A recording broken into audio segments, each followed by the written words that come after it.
Doni, you've been talking to people all day, okay? What are you hearing from people? You know, if this is supposed to be for everybody and, you know, Washington at 250 is everybody can descend there and no matter who you support, is that what this is, or is this more of a Trump rally? Hey, Aaron. Yeah, I would say that the closer you get up to the stage there, the more MAGA hats you see. It sort of has the vibe of a Trump rally. A lot of Trump supporters here, but also a lot of locals, people who live in the Washington, D.C. area who are just here to see some of this spectacle. We've been speaking to some people, many of whom are Trump supporters. Here's what one of them just told me a little earlier. What do you think so far? I mean, this is quite the setting for a Trump rally. I'm here and doing this. I'm an enthusiastic supporter. I know he's got a rough time. You can see it on him physically. He's hunched over, a little bloated, but the job itself is a killer. A lot of Trump supporters very disappointed with the war in Iran, that it started in the first place. Yeah, well, the thing is that I think we have effeminated a society of weakening people. And Aaron, we just had a B-52 bomber fly overhead here on the National Mall a few minutes ago. You mentioned that many of the musical guests that were due to perform at this state fair over the next couple of weeks have pulled out. One person we did hear perform just in the last 30 minutes or so, Alexis Williams, who is a country music singer, sang the national anthem. She also happens to be Kash Patel, the FBI director's girlfriend. Happens to be. So can you just tell us about where you are on the mall, Doni, just to give us a sense of the scale of what you're seeing and how big this is? Yeah, I mean, this is going to take up, this is just obviously 2 weeks after the UFC when we spoke to from the Lincoln Memorial. So really, I mean, the National Mall is being transformed as part of these 250 celebrations. This is, over the next few days, is going to turn into the State Fair officially as it opens tomorrow.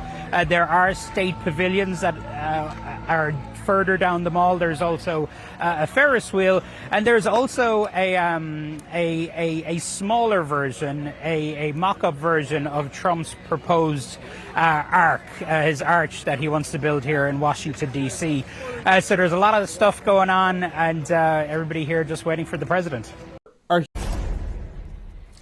Donald Trump tried to pull an only I can fix it out of his hat to save himself from humiliation after multiple musical artists pulled out of performing in his Great American State Fair.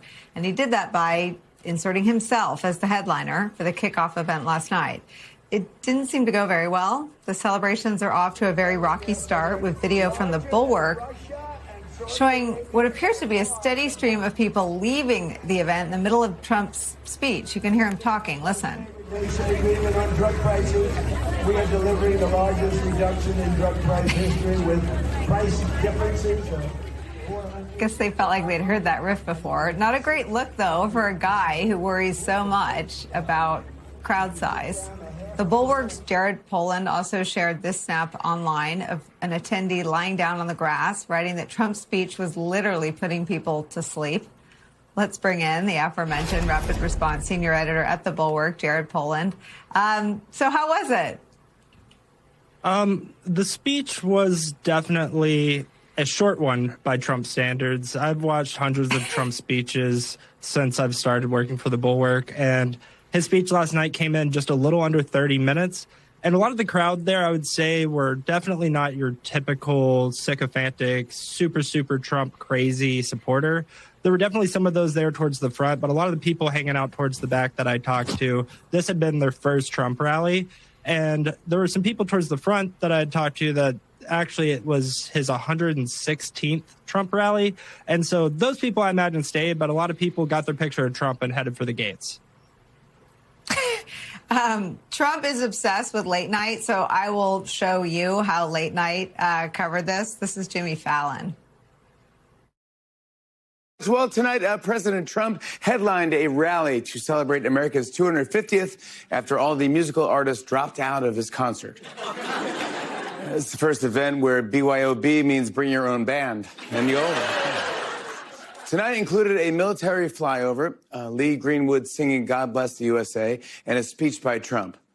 Even Trump's biggest fans were like, is this a repeat? Because I feel like I've seen this 400 times. It's remarkable because Jimmy Fallon, of all of the men and women in late night and on that stage, pokes fun at Trump the least. But this is where it hurts the most if you're Donald Trump. A repeat, a rehash, not so A-list. What was it that they couldn't? I mean, last block we're talking about how all-powerful Trump is, that he's literally got media organizations, law firms, and all the federal government working for him, but he couldn't rub sticks together and get anyone better than himself? So a lot of the people that I talked to at the rally, they were there not because of Trump, but because they wanted to be there to see the festivities.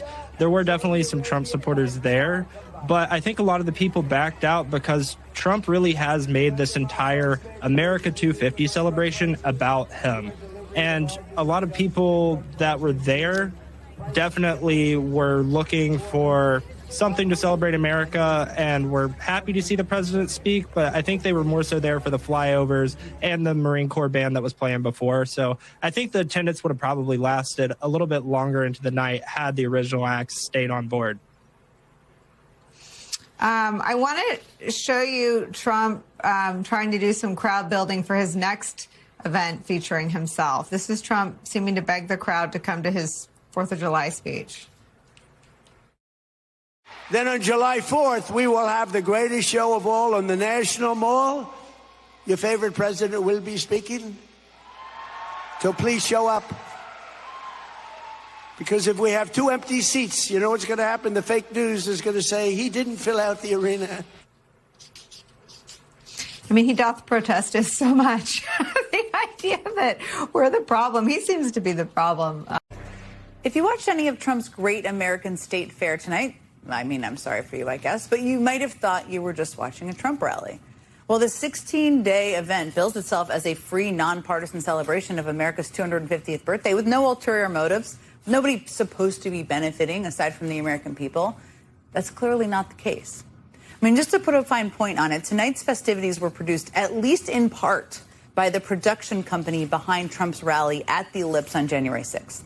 A company that the New York Times reports has received millions of dollars worth of no-bid contracts since Trump retook office. And it is just one of the now multiple companies the Times reports has received no-bid contracts from the Trump administration related to the country's 250th birthday. Now, for anyone out there thinking, well, doesn't it make sense for the government to celebrate the country's 250th birthday? Yeah, of course it does. The country should be celebrating. That is why a decade ago, Congress created a nonpartisan nonprofit called America 250 to help plan and produce a celebration. But this isn't that group. You see, the Trump administration decided to make their own group. Instead of America 250, this group is confusingly called Freedom 250. And it is Freedom 250 that just so happened to hire the firm from Trump's January 6th Ellipse rally. It is Freedom 250 that decided the academic institution it should partner with for this celebration of American history was the unaccredited right-wing evangelical group. It is Freedom 250 that is holding tonight's rally on the National Mall, headlined by Trump himself. And all of these pro-Trump, pro-MAGA festivities are costing quite a lot of money. Some of that money is coming from private donors. As the New York Times reports, Freedom 250 got some of its fund by offering perks to private sponsors. Of course they did. For $500,000, sponsors could get their logo featured at Freedom 250 events. For $1 million, sponsors got access to Trump himself. But of course, a lot of these festivities are being paid for with your tax dollars.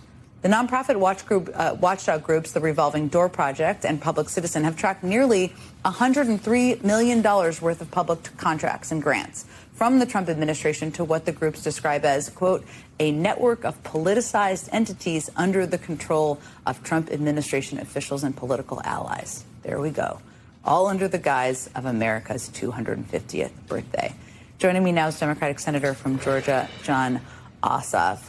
Good to see you. Great to be back. Thanks for having me. Of course. So tonight was technically the kickoff of America 250, and I think a lot of people feel two realities right now. One, pride in being an American, pride in being in this great country, and the other reality is watching the President of the United States essentially make money from this celebration, make it about himself, help benefit people who owe him favors? How do you not square, but how do you think about these two realities? Well, I think it's a call to action for patriotic Americans to recognize that at the 250th anniversary of our country's founding in rejection of kingdom and monarchy, we have these events being hijacked by the narcissism of the president who styles himself most like a king. And it wouldn't be a Trump event without no-bid contracts and the sale of access. Corruption is par for the course at this point.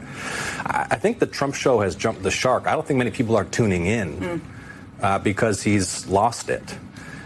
But more importantly, what we're seeing is how destabilized he is by his global humiliation in the Middle East, which he cannot deny or lie away. His approval rating sits at 34%, while Americans pay more than ever for groceries and health care and rent. And he's out here building a monument to himself and adorning his office in gold trim while, because of his actions, cancer patients face the loss of their health insurance. He has cemented his place in history in disgrace. And now our job as patriotic Americans inspired by the legacy of our founding is to marshal all of our passion and resources and energy to restoring checks and balances. Wow, this interview covered a lot, but one thing really stood out to me. The congressman is basically arguing that the current ceasefire between the US and Iran isn't stable at all. And if that's true, the economic impact could be huge. We are already seeing concerns about energy prices, and any disruption around the Strait of Hormuz could affect people far beyond the Middle East. He also criticized Congress for not putting stronger limits on presidential war powers, saying politics is taking priority over accountability. Then the conversation shifted to the Epstein investigation, where there is increasing pressure to release more documents and explain the high redactions. Whether you agree with these claims or not, it's clear that transparency is becoming a major issue in Washington. Overall, this wasn't just about foreign policy, it was about government accountability, national security, and public trust. It's definitely a story worth following because these debates could have real consequences in the coming weeks.